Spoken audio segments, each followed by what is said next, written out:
দীর্ঘ ২ বছর ধরে মুনতাহা যাকে ভালোবেসেছিল, মায়ের প্রথম ঘরের সন্তান বলে যেই বাড়ি থেকে মুনতাহাকে রিজেক্ট করে মুনতাহার সৎ ছোট বোন ফারিনকে বউ বানিয়ে নিয়ে গিয়েছিল বছর এক আগে, সেই বাড়িরই বড় ছেলের সাথে আজ নিজের বিয়ের কথা শুনে রীতিমতো চমকে উঠল মুনতাহা। সেই ছেলে নিজ থেকে মুনতাহাকে বিয়ে করতে চাইছে, এমনকি পরিবারের বিরুদ্ধে গিয়ে। বলা বাহুল্য, মুনতাহা যাকে ভালোবেসেছিল সে মুনতাহার সৎ বাবা সালমান মির্জার আপন বড় ভাইয়ের সন্তান। নাম অর্ণব। মায়ের এক কথাতে অর্ণব ২ বছরের সম্পর্কটাকে গলা টিপে মেরে ফেলে সবার সামনে ফারিনকে বিয়ে করতে রাজি হয়। ফারিনকেই যদি বিয়ে করার ছিল তাহলে মুনতাহার ইমোশন নিয়ে খেলার কি মানে ছিল? মুনতাহা তো নিজ থেকে কখনো অর্ণবকে ভালোবাসতে চায়নি। ছেলেটাই তো বাধ্য করল। কত পাগলামি করল। কত বড় বড় কথাও বলেছিল যে মরে গেলেও মুনতাহাকে সে ছাড়বে না। কিন্তু সেদিন তো ঠিকই ছেড়ে দিল হাতটা। আর বাহানা দিল, মা মানবে না। তুমি চাচির আগের ঘরের সন্তান। আমি তোমাকে বিয়ে করলে আমার মা সুইসাইড করবে। আরও কত কি। ঠকবাজ প্রতারক ছেলে একটা। সেই ঠকবাজ প্রতারক ছেলের বড় ভাইকে মুনতাহা জেনে শুনে বিয়ে করবে? কোনো দিনই না। মুনতাহা সালমান মির্জাকে বলেছিল এই বিয়েটা সে করবে না। তার পক্ষে সম্ভবই না করা। কথাটা সালমান মির্জাকে বলার ২০ মিনিটের মাথায় হন্তদন্ত হয়ে এ বাড়িতে ছুটে আসে সিকান্দার। আর এসেই মুনতাহাকে ডেকে জিজ্ঞেস করেছে কেন বিয়ে করবে না সে সিকান্দারকে। মুনতাহা সাহস করে আর চোখে একবার তাকায় তার সামনে গম্ভীর মুখে সোফায় বসে থাকা সিকান্দার শাহ মির্জার দিকে, যাকে এই প্রথমবার সামনাসামনি দেখা হল। গত সপ্তাহেই আমেরিকা থেকে দেশে ফিরেছে দীর্ঘ ১২ বছর পর। তার সম্পর্কে কিছুই জানে না মুনতাহা। লোকটা কেমন, কি করে? নাথিং। অথচ আগাম সার্টিফিকেট দিয়ে বসে রইল তাকে নিয়ে। কেমন এক গম্ভীর দৃষ্টি নিয়ে তাকিয়ে আছে মুনতাহার দিকে সিকান্দার। অস্বস্তি হচ্ছে তার এই চাহনিতে মুনতাহার। বসার ঘরে থাকা ৩-৩টে মুখ তাকিয়ে আছে এভাবে। সিকান্দার হাত ঘড়িতে একবার সময় দেখে নিল। পাক্কা ৪০ মিনিট ধরে তারা এভাবে বসে আছে। একটা প্রশ্নের উত্তর দিতে কারও ৪০ মিনিট লাগে। সিকান্দারের জানা নেই। বাড়িতে রীতিমতো ঝগড়া করে তারপর এখানে এসেছে সিকান্দার। মেজাজটা ভীষণ চটে আছে। কিন্তু সেটা একটুও বুঝতে দিচ্ছে না সামনে বসে থাকা রমণীকে। সকল নীরবতাকে সাইডে রেখে দিয়ে সিকান্দার আবারও প্রশ্ন করল, আপনি আমাকে বিয়ে করতে চাইছেন না কেন মন? চাচাকে মানা কেন করেছেন? মন। এই প্রথম তার গলার স্বর শুনল মুনতাহা। বাট মন মানে কি? মন কেন বলল? তার নাম মুনতাহা। কিছু জিজ্ঞেস করছি আপনাকে মন।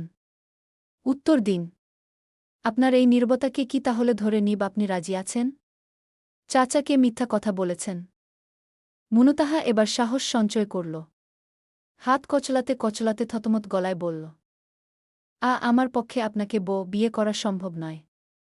আমি কারণটা জানতে এসেছি। কারণটা বলুন। আমার হাতে সময় নেই মন।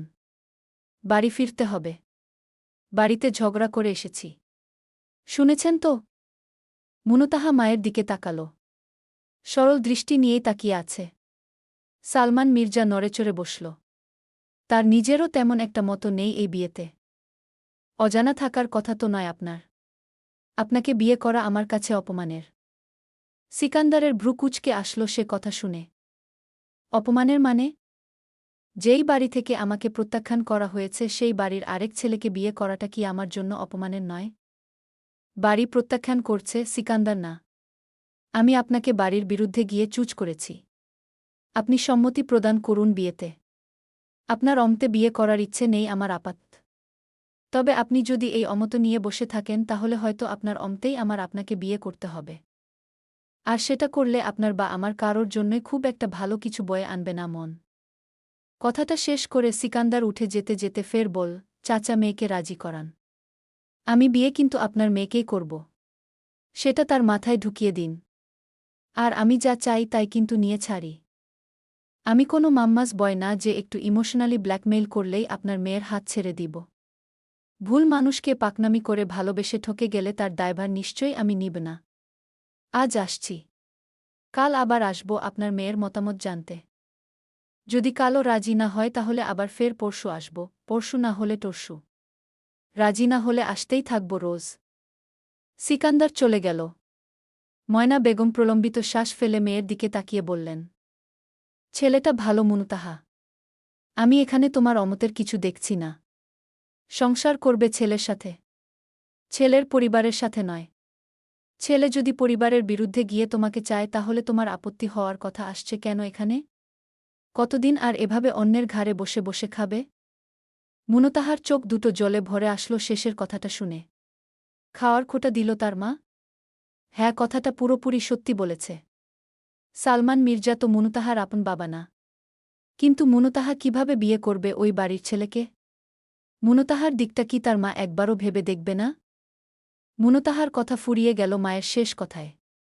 উঠে চলে গেলেন তিনি। সালমান মির্জা একবার মুনতাহার দিকে তাকিয়ে বসা থেকে উঠে বললেন, মায়ের কথায় কিছু মনে করো না মুনতাহা। তুমি কারো চাপে পড়ে অথবা নিজের মনের বিরুদ্ধে গিয়ে সিদ্ধান্ত নিও না। সময় নাও, ভাবো। যেটা সঠিক মনে হয় করো। তবে এটুকু বলতে পারি, সিকান্দার তোমার জন্য উত্তম হবে। এই ভরসাটুকু আমার উপর তুমি করতে পারো। বাট ও বাড়ির বউ হলে তোমাকে তাদের কথা শুনতে হবে, এটা সত্য কথা। কারণ সিকান্দার কোনোদিন ভাবিকে মানাতে পারবে না এই বিয়েতে। তিনি এক কথার মানুষ। সেজন্যই আমি চাই না তুমি কারোর চাপে পড়ে রাজি হও। সালমান মির্জা চলে গেলেন রুমে। রুমে এসে দেখল ময়না বেগম জামাকাপড় ভাঁজ করছে। সালমান মির্জা বিছানায় বসে বলল, ওভাবে বলাটা তোমার ঠিক হয়নি মুনতাহাকেই জি। সেটা আপনার ভাববার বিষয় না। তাহলে কার ভাববার বিষয়? ময়না বেগম শব্দ করে আলমারির পাল্লাটা লাগিয়ে বলল, মুনতাহা কার মেয়ে? আমার মেয়ে। তাই তার বিষয়ে ভাববার অধিকার কেবল একান্তই আমার। আপনার ছেলে মেয়েদের কোনো বিষয়ে তো আমি কথা বলি না। সালমান মির্জা আহত হল স্ত্রীর এমন কথায়। মেয়েটা তোমার একার ময়না? কোনো সন্দেহ আছে এতে? সালমান মির্জা আর কিছু বলল না। মির্জা বাড়ির বসার ঘরটা আজ গুমোট হয়ে আছে। রাগে মাথা ফেটে যাচ্ছে সাইদা মির্জার। আজ সিকান্দারের জন্য মেয়ে দেখতে যাওয়ার কথা ছিল, অথচ ছেলেটা গেল না। আবার খবরও এসেছে যে সিকান্দার নাকি ওই মুনতাহাকে বিয়ে করতে চাইছে। তীব্র রাগে সে ফুঁসতে ফুঁসতে ছেলের ফেরার অপেক্ষায় আছে। অর্ণবের দিকে তাকিয়ে বলল ভাইকে ফোন করতে। অর্ণব পকেট থেকে ফোনটা বের করে ভাইকে ফোন দিতে যাবে, এমন সময় সদর দরজার দিকে তাকাতেই দেখল তার ভাই আসছে ধীর পায়ে হেঁটে। অর্ণব নিজেও অবাক হয়েছে ভাইয়ের এই সিদ্ধান্তে। সে কি করে ছোট ভাইয়ের প্রাক্তনকে বিয়ে করতে চাইতে পারে? সিকান্দার কোনো দিকে না তাকিয়ে সবাইকে পাশ কাটিয়ে উপরে উঠে চলে যেতে নিলে সাইদা মির্জা ছেলেকে ডেকে উঠে, সিকান্দার। সিকান্দার দাঁড়িয়ে যায়। সাইদা মির্জা বসা থেকে উঠে ছেলের দিকে এগিয়ে এসে বলে, এসব আমি কি শুনছি? তুমি নাকি ওই মুনতাহাকে বিয়ে করতে চাইছ? মাথাটা কি খারাপ হয়ে গেছে তোমার? সিকান্দা গম্ভীর গলায় বলল, ভুল কোনো খবর পাননি। যা শুনেছেন ঠিকই শুনেছেন। অথেন্টিক নিউজই এটা। এটা তুমি করতে পারো না সিকান্দার। ওই মেয়ে এ বাড়ির বউ হতে পারে না। কেন হতে পারে না? ওই মেয়ের বংশ পরিচয় কেমন জানো না? তোমার ছোট ভাইও এই সেম ভুল করতে যাচ্ছিল। তাকে ফিরিয়ে এনেছি। এখন আবার তুমি শুরু করলে। তার জন্য আমি আপনার কাছে কৃতজ্ঞতা স্বীকার করছি যে আপনার ছেলেকে ভুল করা থেকে আটকিয়েছেন। সে এই সিকান্দার শাহ মির্জার সম্পত্তির দিকে হাত বাড়ানোর চেষ্টা করছিল। ভাই তো সেজন্য জীবিত রেখে দিয়েছি। অন্য কেউ হলে এতদিন তার জায়গা কবরে থাকত। সিকান্দার, চিৎকার করে উঠল সাইদা মির্জা। স্বামী সেলিম মির্জার দিকে তাকিয়ে বল, কি বলছে কি তোমার ছেলে শুনছ? ওই মেয়ের মধ্যে কি দেখেছ তুমি? ওর চেয়েও হাজার গুণ সুন্দরী মেয়ে আমি তোমার জন্য খুঁজে এনে দেব। ছেড়ে দাও ওই মেয়েকে। ছাড়ব না। ছোট ছিলাম তাই তখন ছেড়ে চলে গিয়েছিলাম, এবার বড় হয়েছি। নিজের জিনিস নিজের কাছে রাখতে জানি। আপনি আমাকে আটকাতে পারবেন না।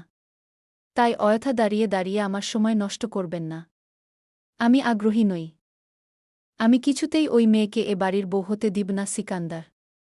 তোমার বিয়ে আমি জুলির সাথেই করাব। কোনো ঝুলি বুলি গুলি টুলিকে আমি সিকান্দার বিয়ে করছি না। আমার বউ হবে কেবল মুনতাহা গি। আমি হতে দিব না। কি করবেন শুনি? বিষ খাওয়ার নাটক করবেন? এই ট্রিক্সটা বেশ পুরনো। নতুন কিছু ট্রাই করুন। শুভ কামনা রইল আপনার জন্য। সিকান্দার চলে গেল সিঁড়ি বেয়ে উপরে। সাইদা বেগম রাগে ফেটে যেতে লাগল। অবাধ্য ছেলে! সে তো জীবনেও ওই মুনতাহাকে, এতিম মেয়েটাকে মেনে নিবে না। মির্জা বাড়ির কাজের মেয়ের যা মূল্য আছে ওই মুনতাহার সেই মূল্যটাও তো নেই। গভীর রাত। বেলকনিতে বসে নির্বে চোখ জল ফেলছে মুনতাহা। তার ভীষণ খারাপ লাগে এই জীবনটা বয়ে বেড়াতে। কোনো জায়গায় সে একটু শান্তি পেল না। মেয়ে হয়ে জন্ম নিয়েছিল বলে তার বাবা নামক অমানুষটা তার মাকে ডিভোর্স দিয়েছিল। সেই রাগ, সেই ক্ষোভের কারণে হয়তো তার মা তাকে ভালোবাসে না। মামা মামির কাছে আশ্রয় হয়েছিল তাদের। কিন্তু মামা মামির ভালোবাসাটা পায়নি কখনো মুনতাহা। নিজের মায়ের ভালোবাসাটাই তো পায়নি কখনো, সেখানে মামা মামির ভালোবাসা পাওয়া তো দূরের কথা। মুনতাহার বয়স যখন ৭ তখন মায়ের দ্বিতীয় বিয়ে হল ঢাকায়। আর এই সংসারে থাকতে শুরু করল তার মা। তখন মুনতাহাকে মামার বাড়িতে থাকতে হতো গ্রামে। মায়ের সংসারে যেন কোনো সমস্যা না হয় সেজন্য মুনতাহাকে যোগাযোগ করতে দিত না তার মামারা। কিন্তু প্রতিদিন অত্যাচার করত তার মামিরা মুনতাহাকে। বাড়ির সকল কাজ তাকে দিয়ে করাত। পড়াশোনা করতে দিত না ঠিকমতো। খুবই কষ্টের দিন ছিল। এই তো এসএসসি টেস্ট পরীক্ষার সময় একবার তীব্র জ্বর হয়েছিল মুনতাহার। শরীর চলছিল না বলে সেদিন রাতে রান্না করে নি মুনতাহা। সেজন্য মুনতাহাকে সেদিন খুব মেরেছিল তার বড় মামি। শরীর জুড়ে কালসিটে দাগ বসে গিয়েছি। মুনতাহার নানি নাতনির এই যন্ত্রণা আর সহ্য করতে না পেরে সালমান মির্জাকে ফোন করেছিল। তার ঠিক পরের দিন সালমান মির্জা এসে মুনতাহাকে তার বাড়িতে নিয়ে আসলেন। মাকে ৮ বছর পর কাছে পেয়ে মুনতাহার খুশি হবার কথা ছিল। কিন্তু মুনতাহা হতে পারল না। মায়ের চোখ মুখ বুঝিয়ে দিচ্ছিল তার আশাতে তার মা ঠিক কতটা অখুশি। আজ ৫ বছর ধরে সে এই বাড়িতে আছে। এই ৫ বছরে একটি বারের জন্য মুনতাহা তার মাকে জড়িয়ে ধরতে পারেনি। সব সময় মায়ের মুখের শক্ত শক্ত কথা আর বিরক্তিকর আচরণ পেয়েছে। সেই জীবনে অর্ণব এসেছিল একটুখানি সুখ হয়ে।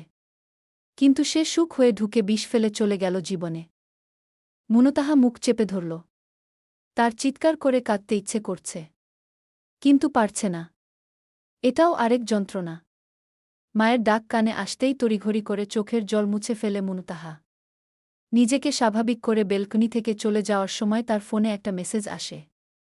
মুনতাহা ফোনটা অন করে দেখে একটা নিউ ফেসবুক আইডি থেকে মেসেজ এসেছে। মেসেজে পাঠানো লেখাগুলো দেখে পড়ে চিনতে আর বাকি নেই এটা কার পাঠানো মেসেজ। মুনতাহা রাগে ফুলে উঠল। আইডিটাও ব্লক লিস্টে ফেলে রাখল। সাথে সাথে কল আসল ফোনে। মুনতাহা নম্বর না দেখেই রিসিভ করে তীব্র রাগ নিয়ে বলল, মিনিমাম লজ্জাবোধটাও কি আপনার নেই? কেন আমাকে মেসেজ দেন ফেক আইডি খুলে? আমি আপনাকে প্রচণ্ড ঘৃণা করি, বুঝতে পারেন না এই সিম্পল বিষয়টা? নাকি গন্ডারের চামড়া শরীরে কোনটা?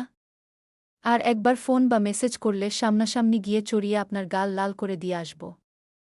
কথাগুলো এক নাগালে বলে মুনতাহা যখন ফোনটা কেটে দিতে যাবে, ঠিক সেই সময় ফোনের ওপাশ থেকে ধীর গলায় ভেসে আসল, মন। চমকে উঠল মুনতাহা। ফোনের স্ক্রিনে তাকিয়ে দেখল নম্বরটা। নম্বরটা অচেনা। প্রতিবার এভাবে আইডি ব্লক করার পর পরই অর্ণবের ফোন আসে।